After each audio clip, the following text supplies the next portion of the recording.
나이가 들어서 일을 못하게 되면 참으로 어려운 일이 많게 되겠대요.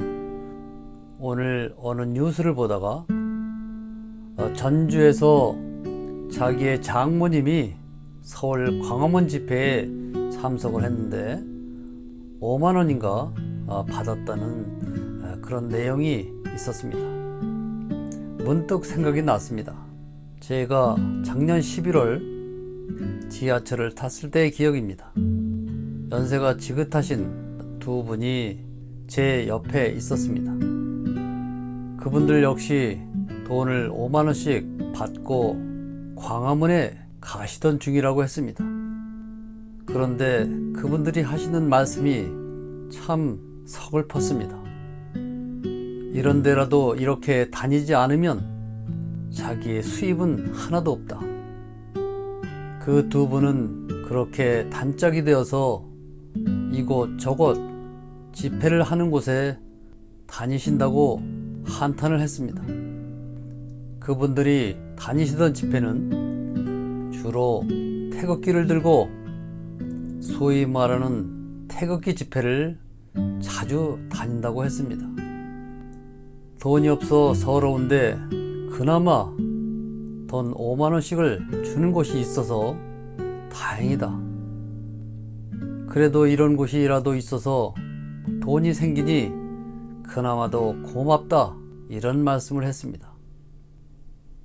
그분들 눈에 보이는 것은 5만 원짜리 지폐 한 장, 연세가 많은 분들로서 오늘 하루만을 바라보고 사시는 분들이었습니다. 하루하루를 이렇게 보내고 계시는 분들도 있을 것입니다. 정부에서 지원을 해주는 금액이 있긴 있습니다만은 그분들 말씀은 넉넉지 않다고 하십니다. 힘든 자식들도 좀 도와줘야 되고, 그래도 손주들한테 무엇이라도 조금씩 사주기 위해서는 이렇게 거리를 헤매고 다니신다고 했습니다. 과연 그분들은 그 손주들을 위해서 무엇을 하고 계시는 걸까? 손주들을 위하신다면 광화문에 가시면 안 되죠. 오히려 서초동으로 가셔야 되는 거 아닙니까? 저를 쳐다보시던 그분들은 이런 얘기를 했습니다. 서초동에는 돈을 주지 않잖아요. 광화문에 가면 5만 원도 받고 재수가 좋으면 10만 원을 받을 때가 있습니다. 저는 그 소리를 듣고 마음이 참 아팠습니다. 오늘이 중요하다고 생각하지만 여러분들의 손자들이 할아버지처럼 이렇게 힘든 삶을 살지 않도록 만들어야 되지 않겠습니까? 라는 얘기를 했습니다.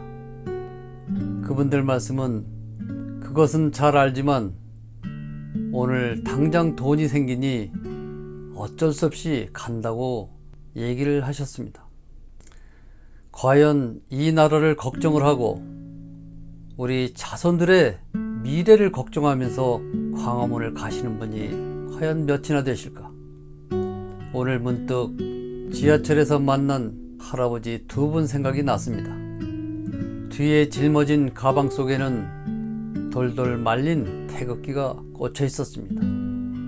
그분들의 뒷모습은 일당을 벌기 위해서 노동 현장에 다니시는 분과 어쩜 그렇게 흡사하게 보이는지, 나라를 걱정하는 것이 아니고 자손들을 걱정하는 것이 아니고 오로지 돈 5만 원 때문에 광화문에 가야 하는 처량한 신세. 그분들은 제가 드린 말씀이 생각이 날까? 그분들이 혹시 이 시간에는 자손들을 생각하면서 정부를 지지하고 있을까? 엉뚱한 생각을 해보았습니다.